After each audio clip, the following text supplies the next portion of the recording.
Vitamin D ini mulai populer sejak pandemi COVID-19. Sekarang juga makin banyak orang yang aware tentang apa itu vitamin D dan juga manfaatnya. Per 4 November 2024, ada 107.240 artikel penelitian dengan keyword vitamin D ini di PubMed. Dan ada 22.519 artikel penelitian dengan keyword vitamin D di Cochrane. Juga ada banyak buku, guidelines yang bahas tentang vitamin D. Kalian nggak perlu pusing karena aku udah rangkumin 9 fakta yang paling relevan dan penting untuk kamu tahu tentang vitamin D. Assalamualaikum. Di video kali ini aku udah rangkumin 9 fakta vitamin D yang perlu banget teman-teman tahu.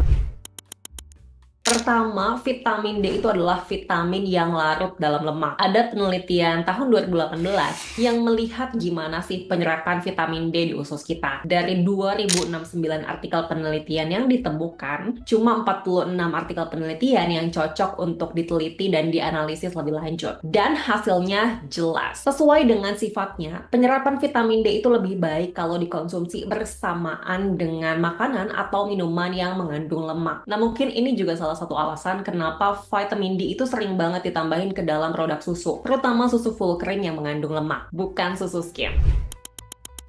Vitamin D itu bukan vitamin biasa. Vitamin D itu termasuk ke dalam kategori prohormon. Prohormon itu maksudnya adalah bentuk awal dari suatu hormon yang nantinya akan diaktifkan oleh tubuh lewat suatu proses tertentu. Peran dan manfaatnya juga banyak banget di tubuh kita.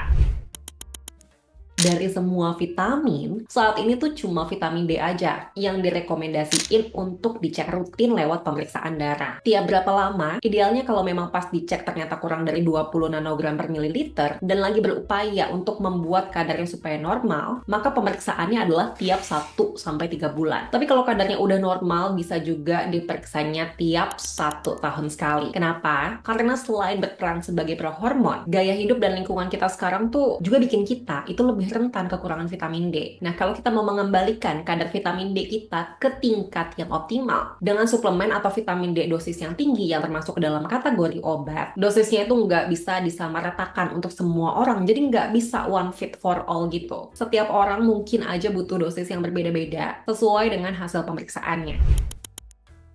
Banyak orang kurang vitamin D tapi nggak sadar. Padahal kalau dicek bisa jadi kadar vitamin D-nya itu kurang dari 20 nanogram per mililiter. Ini sering banget aku temuin kalau lagi praktek. Lagi-lagi ini karena zaman sekarang tuh udah ada perubahan tren gaya hidup ya. Sekarang lebih banyak orang yang aktivitasnya itu di indoor. Terus banyak juga yang kalau lagi di outdoor tuh pakai baju yang panjang atau bahkan pakai payung. Di satu sisi, ini bagus karena lapisan ozon tuh makin kesini makin tipis dan sinar UV yang sampai ke permukaan bumi, UV indeksnya itu juga makin tinggi. Jadi penting untuk menghindari paparan sinar UV. Apalagi kalau UV indeksnya itu lagi tinggi banget. Tapi di sisi lain, hal ini membuat tubuh kita itu kurang sinar matahari. Sehingga produksi alami dari vitamin D-nya itu juga berkurang. Padahal vitamin D itu bisa disintesis oleh kulit kita. Makanya kalau nggak mungkin berjemur tiap hari secara konsisten, penting juga untuk penuhin vitamin D harian dengan cara lain. Nggak banyak makanan maupun minuman yang mengandung vitamin D. Cuma ada beberapa doang. Contohnya adalah salmon. Enak banget nggak sih? Kalau kita ke restoran, 3 potong salmon sashimi, itu sekitar 3 ons atau 85 gram. Nah, itu kandungan vitamin D-nya cuma sekitar 570 IU. Masih belum cukup. Kalau kamu ternyata kurang vitamin D sehingga butuh asupan vitamin D dosis tinggi kayak 5000 IU ke atas, pastinya butuh banyak banget salmon sashimi untuk dimakan setiap hari, dan ini tuh nggak realistis. Bisa juga dari susu yang udah ditambahin dengan vitamin D. Tapi lagi-lagi kalau kadar vitamin D kamu itu emang kurang, maka kamu akan butuh banyak banget susu yang harus diminum setiap hari, dan ini juga nggak realistis. Makanya biasanya vitamin D dalam bentuk suplemen atau dosis tinggi dalam bentuk obat itu jadi alternatif pilihan yang lebih praktis.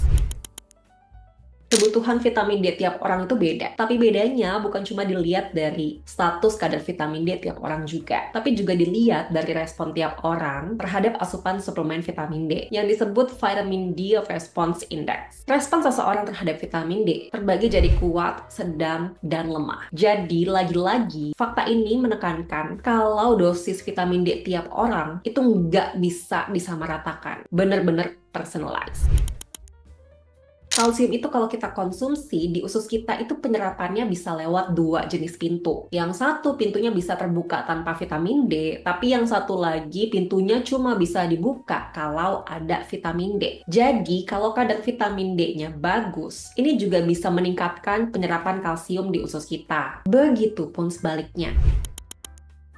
Ada dua jenis vitamin D pada suplemen. Ada vitamin D2 dan ada vitamin D3. Vitamin D2 nama lainnya adalah ergocalciferol. Vitamin D2 itu cukup efektif untuk meningkatkan kadar vitamin D di tubuh kita. Tapi kalau dibandingkan, vitamin D2 ini kurang stabil daripada vitamin D3. Nah, kalau vitamin D3 itu disebut juga cholecalciferol. Ini umumnya lebih efektif karena lebih mirip dengan bentuk vitamin D yang dihasilkan oleh kulit saat terkena sinar matahari. Dua-duanya itu bisa meningkatkan kadar vitamin D di tubuh kita. Tapi kalau dibandingkan, vitamin D3 itu lebih efisien dan tahan lama dalam mempertahankan vitamin D di tubuh kita dibandingkan dengan vitamin D2.